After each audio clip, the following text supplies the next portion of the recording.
శ్రీ గురుభ్యో నమ. శ్రీ గణేష పురాణం 45వ అధ్యాయం. శివస్య వరదానం.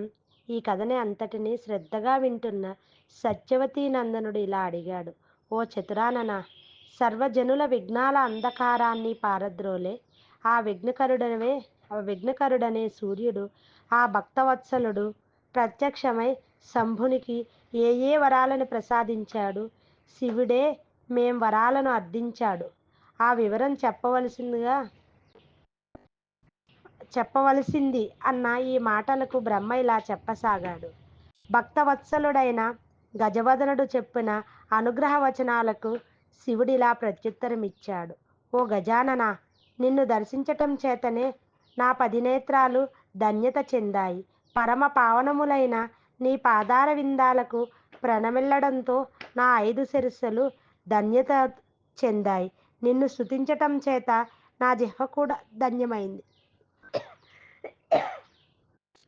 సమస్త సృష్టి, అందులోని పంచస్థూల భూతాలు, సూక్ష్మభూతములు, గంధర్వ యక్ష భూత సంఘాలు, బ్రహ్మ ఇంద్ర రుద్రాదులు, వీరితో పాటు సమస్త చరాచర జగత్తంతా నీ వల్లనే సృష్టింపబడుతోంది. బ్రహ్మ రజోగుణ ప్రభావంతో సమస్త సృష్టిని రచిస్తున్నది.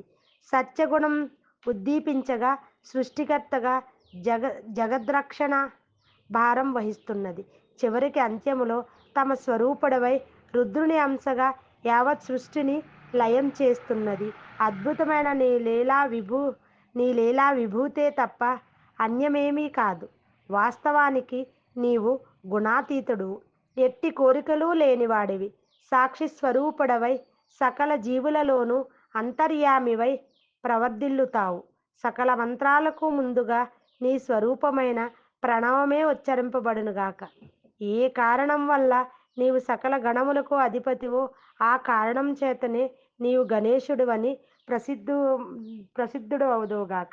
ఓ దేవా, ఎవరైతే తమ సకల కార్యముల ఆరంభములో నిన్ను స్మరిస్తారో వారి సర్వకార్యములు నిర్విఘ్నమవునుగాక. ఎట్టి వారికైనా నిన్ను స్మరించినదే కార్యములు సానుకూలం కావు. ఓ గజానన, శైవులు, శాక్తేయులు, వైష్ణవులు, సౌరమతస్థులు ఎవరికైనా శుభాశుభాది లౌకిక వైదిక కర్మారంభములలో ముందుగా నీవు అర్చించతగినవాడు. సకల జీవులకు కలిగే సమస్త శుభాలకు కూడా నీవే అధిపతివి. మంగళకరుడవు, మంగళ స్వరూపుడవు, నీ భక్తులకు సకల మంగళములు కలుగజేసేవాడవు. ఓ దేవా, అజ్ఞానంతో ముందుగా నిన్ను అర్చించకుండా యుద్ధం చేయబూనడం వల్లనే దైత్యుని వద్ద ఘోరంగా పరాజితుడనైనాను. నీ చరణార విందాలకు మొక్కనిదే నిన్ను స్మరించని జయం కలగడం అన్నది అసంభవం. అందుచేత అవిద్యను, విజ్ఞాంధకారాన్ని పోగొట్టే ఓ భాస్కర, నా యొక్క సమస్త అపరాధాలను క్షమించి నాకు విజయాన్ని అనుగ్రహించు. నిన్ను విముఖులై తమ కార్యారంభంలో అర్చించి సేవించిన వారు జడులై దరిద్రులవుతారు. ఎవరికైతే నీ చరణాల పట్ల తరగని అనురక్తి ఉంటుందో వారే సకల కార్యసిద్ధిని, ఐశ్వర్యాన్ని కరతలామలకంగా పొందగలరు. ఈ మాటలకు అత్యంత ప్రసన్నుడైన గజాననుడు శివునితో ఇలా అన్నాడు: ఓ శంకర, నీవెప్పుడు నన్ను శరణు పొందనిచ్చగిస్తావో అప్పుడప్పుడు నీ ఎదుటే ప్రత్యక్షమవుతాను.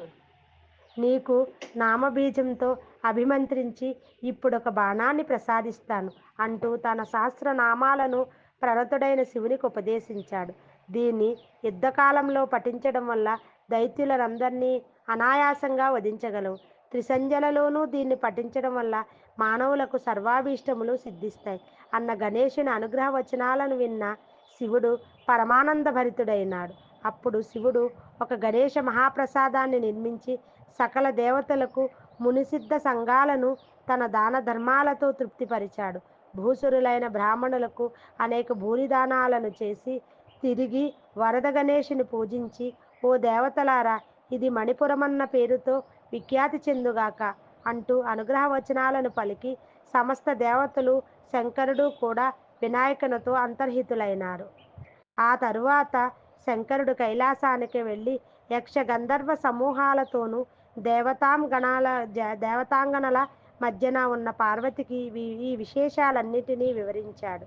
అవి విన్న దేవతలు, మునులు, యోగీశ్వరులు, దేవతాంగనలు ఎంతో సంతోషించారు. అందరూ శివుని అనుగ్రహం చేత తమ తమ స్వస్థానాలకు తిరిగి సంపాదించుకున్నట్లుగా భావించారు.